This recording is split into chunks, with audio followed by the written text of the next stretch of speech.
Hello everyone, welcome to our channel. ఈరోజు కథ devil's wife. Evening Rajveer, Ranveer, Rudra office నుండి ఇంటికి తిరిగి వచ్చారు. గాయత్రి, అమర్ హాల్లో కూర్చుని ఉన్నారు. ముగ్గురు గాయత్రి వాళ్ళ దగ్గరికి వచ్చి సోఫాలో కూర్చున్నారు. గాయత్రి ప్రజ్ఞను పిలవగానే ఆమె చేతిలో వాటర్ గ్లాసులు ఉన్న ట్రేని తీసుకొని హాల్లోకి వచ్చి ముగ్గురికి వాటర్ గ్లాస్ ఇచ్చింది. ముగ్గురు గ్లాసులు తీసుకొని వాటర్ తాగారు. రుద్ర తల తిప్పి చుట్టూ చూశాడు అవని కోసం. కానీ అతనికి అవని ఎక్కడా కనిపించలేదు. రుద్ర గాయత్రి వైపు తిరిగి, నాని అవి ఎక్కడా ఉంది అని అడిగాడు. గాయత్రి డీప్ బ్రీత్ తీసుకొని, అవనికి ఏమైందో నాకు తెలియదు.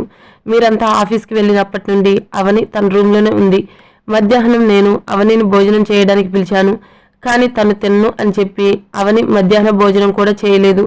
తనకు ఒంట్లో బాగోలేదని చెబుతుంది. డోర్ కూడా ఓపెన్ చేయడం లేదు అని జరిగింది చెప్పింది. అది విని రుద్ర సోఫాలో నుండి లేచి తన రూమ్ దగ్గరికి వెళ్ళి అవనిని పిలుస్తూ డోర్ నాక్ చేస్తాడు. రుద్ర వాయిస్ విని అవని త్వరగా డోర్ ఓపెన్ చేస్తుంది. రుద్ర రూమ్లోకి వెళ్ళి డోర్ లాక్ చేసి అవని వైపు చూశాడు. అవని ఇన్నోసెంట్గా అతని వైపు చూస్తుంది. రుద్ర ప్రేమగా అవని ఫేస్ని తన చేతుల్లోకి తీసుకుని ఆమె కళ్ళలోకి చూస్తూ, ఏమైంది అవి? నువ్వు ఆఫ్టర్నూన్ లంచ్ చేయలేదని నాని చెప్పింది. నేను ఆఫీస్కి వెళ్ళినప్పటి నుండి నువ్వు రూమ్లోనే ఉన్నావు. నీకు ఒంట్లో బాగోలేదు. నీకేమైంది? రా, నిన్ను హాస్పిటల్కి తీసుకువెళ్తాను. అవని రుద్ర కళ్ళలోకి చూస్తూ, లేదు, నన్ను నువ్వు హాస్పిటల్కి తీసుకువెళ్లాల్సిన అవసరం లేదు. నేను బాగున్నాను. నాకు భయం వేసింది, అందుకే రూమ్లో ఉండిపోయాను. ఈరోజు రణవీర్తో ఫస్ట్ నైట్. సో ఏం జరుగుతుందో ఏమో అని ఆలోచిస్తూ ఉన్నాను. ఈ టెన్షన్ వల్ల నేను లంచ్ కూడా చేయలేదు. అవని చెప్పింది విని రుద్ర నవ్వుతూ, ఇంత చిన్న విషయానికి ఇంత టెన్షన్ పడాలా? ఇంత చిన్నదానికి నువ్వు నీ హెల్త్ పాడు చేసుకోవాలనుకుంటున్నావా? నేను రణ్వీర్తో మాట్లాడతానని చెప్పాను కదా, మాట్లాడాను కూడా. ఇప్పుడు నువ్వు టెన్షన్ పడాల్సిన అవసరం లేదు. పద, వెళ్ళి ఏదైనా తిని, నీకు ఆకలిగా ఉండి ఉంటుంది. ఆ మాటలు విని అవని అతని వైపు చూసి, నువ్వు నిజంగా రణ్వీర్తో మాట్లాడావా? అంటే ఈరోజు రాత్రి నేను అతని రూమ్లో పడుకోవాల్సిన అవసరం లేదా? ఆ మాట విని రుద్ర చిన్నగా నవ్వి, నో, అలా కాదు. నువ్వు అతని రూమ్లోనే పడుకుంటావు, కానీ అతను నిన్ను ఏమీ చేయడు. నువ్వు ఇంకా ఆ విషయం గురించి టెన్షన్ పడకు అని అన్నాడు. రుద్ర చెప్పింది విని అవని ఫేస్ ఒక రకంగా పెట్టుకుంది. రుద్ర అవనిని చూసి, ఇక్కడ కూర్చో, నేను నీకు ఫుడ్ తీసుకొస్తాను అని చెప్పి రూమ్లో నుండి వెళ్ళిపోయాడు. 5 మినిట్స్ తర్వాత రుద్ర రూమ్లోకి వచ్చి అవని వైపు చూస్తాడు.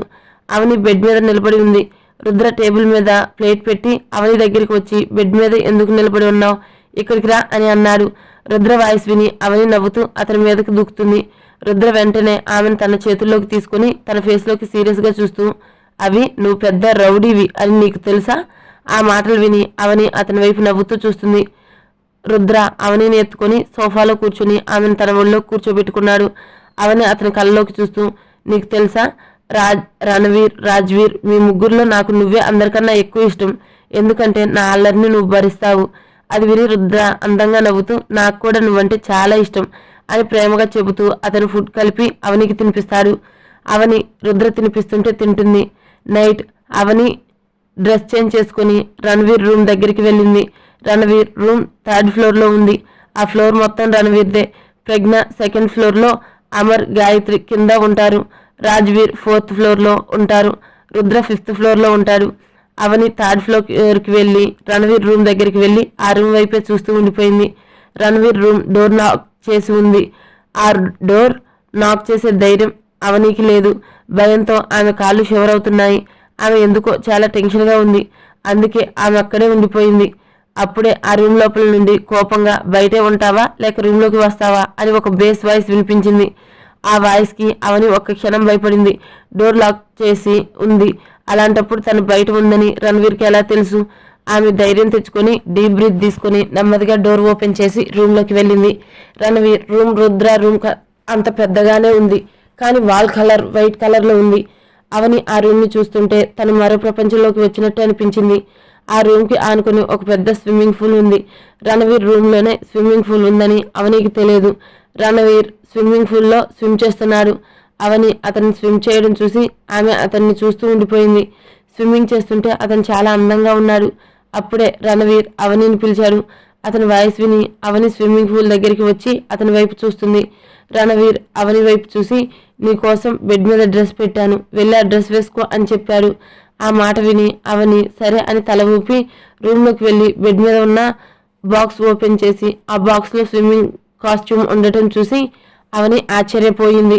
రణవీర్ అవనిని చూస్తూ ఇప్పుడు త్వరగా ఇది వేసుకొని నా దగ్గరికి రా, నేను నీకోసం వెయిట్ చేస్తున్నాను అన్నాడు. ఆ మాటలు విని అవని ఆశ్చర్యంగా అతని వైపు చూస్తుంది. రణవీర్ అవనిని చూస్తూ త్వరగా ఈ స్విమ్మింగ్ కాస్ట్యూమ్ వేసుకుని నా దగ్గరికి రా, నేను నీకోసం వెయిట్ చేస్తున్నాను. అది విని అవని ఆశ్చర్యంగా అతని వైపు చూస్తుంది. అవని ఫేస్ చూసి రణవీర్ పెదవులు అందంగా విచ్చుకున్నాయి. హాఫ్ అన్ అవర్ అయినా అవని రాకపోవడంతో రణవీర్ స్విమ్మింగ్ పూల్లో నుంచి బయటకు వచ్చి రూమ్లోకి వెళ్ళాడు. రూమ్లో అతనికి అవని ఎక్కడా కనిపించలేదు. అప్పుడే అతనికి ఏడుపు వినిపించింది. ఆ ఏడుపుని రణవీర్ వార్డ్రోబ్ దగ్గరికి వెళ్ళి డోర్ ఓపెన్ చేసి లోపలికి చూశాడు. వార్డ్రోబ్ లోపల రణవీర్ ఇచ్చిన స్విమ్మింగ్ కాస్ట్యూమ్ను అవని చేతితో పట్టుకొని ఏడుస్తూ చూస్తూ ఉంది. ఆమె ఏడవడం చూసి రణవీర్ ఆమె దగ్గరికి వెళ్ళి తన చేతిలోకి తీసుకొని రణవీర్ని అక్కడ ఊహించని అవని అతని స్పర్శకి భయపడి వెంటనే ఆమె పక్కకు జరగపోతుండగా ఆమె ఒక చేతితో పట్టుకున్న స్విమ్మింగ్ కాస్ట్యూమ్ కింద పడిపోయింది. రణవీర్ స్విమ్మింగ్ డ్రెస్ని చేతిలోకి తీసుకుని అవని వైపు చూసి దాన్ని వేసుకుని నా దగ్గరికి రమ్మని చెప్పాను, కానీ నువ్వు ఇంకా వేసుకోవడం ఇక్కడ కూర్చొని ఏడుస్తున్నావు. నువ్వు నా మాట ఎందుకు వినలేదు? అవని ఏడుస్తూ చూడండి రణవీర్, నేను మీకు ఒక విషయం చెప్పాలి. నేను ఇప్పుడు దీనికి సిద్ధంగా లేను. నాకు కొంచెం టైం కావాలి. మన పెళ్ళి ఎలా జరిగిందో మీకు తెలుసు. నాకు అసలు పెళ్లి చేసుకోవాలని లేదు. కానీ మీ ముగ్గురు అన్నదమ్ములు నన్ను బలవంతం చేసి పెళ్లి చేసుకున్నారు. కానీ ఫస్ట్ నైట్ నాకు ఇష్టం లేదు. ప్లీజ్ నన్ను అర్థం చేసుకోండి. నేను ఈ స్విమ్మింగ్ కాస్ట్యూమ్ వేసుకోలేను, ఎందుకంటే ఇందులో నాకు అస్సలు కంఫర్ట్గా అనిపించదు అని చెబుతూ ఆమె మళ్ళీ ఏడుస్తుంది. అవని చెప్పింది విని రణవీర్ చిన్నగా నవ్వాడు. రణవీర్కి అవని మాటలు కరెక్ట్ అనిపించింది. రణవీర్ అవనిని వార్డ్రోబ్లో నుండి బయటికి తీసి ప్రేమగా ఆమె కన్నీళ్లు తుడుస్తూ, అవి నీతో ఫస్ట్ నైట్ జరుపుకోవాలని నాకు కూడా లేదు. మన పెళ్లితో నువ్వు హ్యాపీగా ఉన్నావో లేదో చూడాలనుకున్నాను, అంతే. ఒకవేళ నువ్వు ఇప్పుడు సిద్ధంగా లేకపోతే నేను కూడా నిన్ను ఫోర్స్ చేయను. అవి మనమిద్దరం భార్యాభర్తలం. మన బంధం లైఫ్ లాంగ్ ఇలానే ఉంటుంది. అందుకే నేను నిన్ను ఫోర్స్ చేయలేదు. లైఫ్ లాంగ్ నీ కోసం వెయిట్ చేస్తాను. మనం ఫస్ట్ ఫ్రెండ్స్గా ఉందాము. నీకు నా గురించి బాగా తెలియాలి. ఆ తర్వాతే మన రిలేషన్ కంటిన్యూ అవుతుంది. ఆ మాటలు విని అవని ఆశ్చర్యంగా రణవీర్ వైపు చూసింది. రణవీర్, రాజ్వీర్, రుద్ర ముగ్గురు అన్నదమ్ముల్లో రణవీర్ ఎక్కువ కోపంగా ఉండేవాడు అని ఆమె అనుకునేది. ఎందుకంటే అతనికి చాలా ఈజీగా కోపం వచ్చేది. కొన్నిసార్లు తన తాతయ్య నాన్నల మీద కూడా అరిచేవాడు. అందుకే రుద్ర, రాజ్వీర్, రణవీర్లతో అవని రణవీర్కు ఎక్కువగా భయపడేది. కానీ ఈరోజు రణవీర్ చెప్పింది విన్న తర్వాత ఆమె రణవీర్ మాటలు నమ్మలేకపోయింది. రణవీర్కి కోపం పైపైనే వస్తుంది కానీ అతను చాలా మంచివాడని అవనికి ఈరోజు అర్థమైంది. రణవీర్ మాటలకు అవని చిన్నగా నవ్వింది. ఆమె నవ్వు చూసి రణవీర్ అవని వైపు చేయి చాపి, అయితే చెప్పు, నువ్వు నాతో ఫ్రెండ్షిప్ చేస్తావా అని అడిగాడు. అవని నవ్వుతూ అతనికి షేక్ హ్యాండ్ ఇచ్చి, రణవీర్, నువ్వు చాలా మంచివాడివి, నీతో ఫ్రెండ్షిప్ చేయడం నాకు ఇష్టమే. ఆ మాటకి రణవీర్ హ్యాపీగా స్మైల్ చేసి, అయితే చెప్పు, నేను ఎలా ఉన్నాను అంటే నేను ఎలా ఉన్నాను, బాగున్నానా లేదా అని అడిగాడు. ఆ క్వశ్చన్ విని అవని అతని వైపు చూసి, నువ్వు చాలా హాట్గా ఉన్నావు అని అంది. అది వినగానే రణవీర్ ఆమె కళ్ళలోకి చూస్తూ, ఏం చెప్పావు? నేను హాట్గా ఉన్నానా? నువ్వు నాకు ఇలా కాంప్లిమెంట్ ఇస్తావని నేను అస్సలు ఎక్స్పెక్ట్ చేయలేదు. అంటే నేనంటే నీకు ఇష్టమే కదా? ఎందుకు? ఆ మాటలు విని అవని తను ఏం చెప్పిందో రియలైజ్ అయ్యి బ్లష్ అవుతూ ఆమె వెంటనే వెనక్కి తిరిగి కళ్ళు మూసుకుంది. రణవీర్ నవ్వుతూ ఆమెను వెనక నుండి హక్ చేసుకుని, హే, ఇప్పుడు బ్లష్ అవ్వడానికి ఏముంది? నేను నీ భర్తను. నువ్వు నన్ను ఎప్పుడు కావాలంటే అప్పుడు ఇలా చూడవచ్చు. నాకేం అభ్యంతరం లేదు. పైగా నా భార్యకు నేను హాట్గా అనిపిస్తున్నాను. ఇది నాకు చాలా మంచి విషయం కదా. రణవీర్ చెప్పింది విని అవని తనలో తానే నవ్వుకుంటుంది. రణవీర్ అవని బొగ్గపై ముద్దు పెట్టి తన టవల్ తీసుకొని అక్కడి నుండి వెళ్ళిపోతాడు. అతను వెళ్ళిపోయాక అవని తనలో తను నవ్వుకుంటుంది. 5 minutes తర్వాత రణవీర్ నైట్ ట్రాక్ వేసుకుని రూమ్లోకి వచ్చి తన ల్యాప్టాప్ తీసుకుని బెడ్ మీద కూర్చొని ల్యాప్టాప్లో వర్క్ చేసుకుంటున్నాడు. అవని అతని డిస్టర్బ్ చేయకుండా బెడ్ మీద కూర్చొని రణవీర్ని చూసి కళ్ళు మూసుకుంటుంది. కానీ ఆమెకి నిద్ర రాదు. అవని కళ్ళు తెరిచి రణవీర్ వైపు చూసి, రణవీర్, నీ రూమ్ ఎందుకు అంత బోరింగ్గా ఉంది? అంటే నీ రూమ్ని చూశాక నేను ఏదో వేరే లోకంలోకి వచ్చినట్టు అనిపిస్తుంది. ఆ మాటలు విని రణవీర్ నవ్వుతూ ఆమె వైపు చూసి, ఏంటి, నా రూమ్ నీకు బోరింగ్గా అనిపిస్తుందా అని అన్నాడు. అవని ఇన్నోసెంట్గా అవును అని తల ఊపుతుంది. అది చూసి రణవీర్ ఆమె దగ్గరికి వచ్చి ఆమె కళ్ళలోకి చూస్తూ, సరే నీకు ఇష్టమైతే నా రూమ్ని నువ్వే రీమోడలింగ్ చేయి. అది విని అవని హ్యాపీ స్మైల్ ఇచ్చి, నిజంగానా? ఒకసారి ఆలోచించు, నేను నీ రూమ్ని అంతా చేంజ్ చేసేస్తాను. తర్వాత రూమ్ని చూసి నువ్వు నా మీద కోప్పడకూడదు కదా. రణవీర్ నవ్వుతూ, నో అవి, ఇది ఇప్పుడు నీ రూమ్, సో నువ్వు ఈ రూమ్ని నీకు నచ్చినట్లు చేంజ్ చేసుకోవచ్చు, నాకేమీ ప్రాబ్లం లేదు అని చెప్పాడు. అతని మాటలకు అవని నవ్వుకుంది. అవని స్మైల్ చూసి రణవీర్ కూడా నవ్వుతూ అతను ఆమె చేయి పట్టుకుని స్విమ్మింగ్ పూల్లో చూపిస్తాడు. అవని ఆ పూల్ చూస్తూ, మీ రూమ్లో స్విమ్మింగ్ పూల్ ఉందని నాకు తెలియదు, మీ రూమ్ చాలా పెద్దది, రూమ్లో స్విమ్మింగ్ పూల్ను చూసి నేను చాలా షాక్ అయ్యాను అని చెబుతూ ఆమె స్విమ్మింగ్ పూల్ని చూస్తూ ఆమె బెడ్ మీద నుండి లేచి స్విమ్మింగ్ పూల్ దగ్గరికి వెళ్తూ కాళ్ళు జారి పూల్లో పడిపోతుంది. అది చూసి రణవీర్ కంగారు పడి ఆమె వెనకే పూల్లోకి దూకాడు. ఆమెను టెన్షన్ పడుతూ పూల్లో నుండి రావడానికి ట్రై చేస్తూ ఉంది. రణవీర్ అవని దగ్గరికి వచ్చి ఆమెను ఎత్తుకున్నాడు.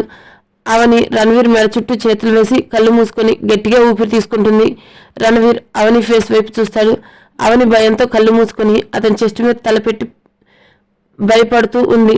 అతని వెచ్చని ఊపిరి రణవీర్ చెస్ట్ని తాకుతుంది. అతనికి తనకు అంత దగ్గరగా ఉన్న అవని చూసి అతని గుండె వేగంగా కొట్టుకుంటుంది. ఎందుకంటే ఒక అమ్మాయి అతనికి ఇంత దగ్గరగా ఉండడం ఇదే మొదటిసారి. ఇప్పటి వరకు ఏ అమ్మాయి కూడా రణవీర్కి దగ్గరగా రావడానికి ధైర్యం చేయలేదు. ఒకవేళ ఏ అమ్మాయి అయినా అతని దగ్గరగా రావాలని ఆలోచించినా రణవీర్ ఆమెను చాలా కఠినంగా శిక్షించేవాడు. కానీ ఈ రోజు అవని తనకు ఇంత దగ్గరగా ఉండటం చూసి అతను ఎందుకో చాలా హ్యాపీగా అనిపించింది. రణవీర్ అవనిని స్విమ్మింగ్ పూల్లో నుండి బయటకు తీసుకొచ్చి సోఫాలో పడుకోబెడతాడు. అవని కళ్ళు తెరిచి రణవీర్ వైపు చూస్తుంది. రణవీర్ ఆమెకు చాలా దగ్గరగా ఉన్నాడు. రణవీర్ అవని ఫేస్ని తన చేతిలోకి తీసుకుని ఆమె కళ్ళలోకి చూస్తూ, నువ్వు బాగానే ఉన్నావా, నీకేమైనా దెబ్బ తగలలేదు కదా అని అన్నాడు. అవని రణవీర్ కళ్ళలోకి చూస్తూ, హా నేను బాగానే ఉన్నాను, నాకేమీ కాలేదు అని చెప్తుంది. అది విని రణవీర్ గట్టిగా ఊపిరి తీసుకుని, సరే అవి, ఈ రోజు నుండి స్విమ్మింగ్ పూల్ దగ్గరికి వెళ్ళేటప్పుడు జాగ్రత్తగా ఉండు, నేను రూమ్లో ఉన్నప్పుడు మాత్రమే వెళ్ళు, నువ్వు ఒంటరిగా ఉన్నప్పుడు అస్సలు అటువైపు వెళ్ళకు.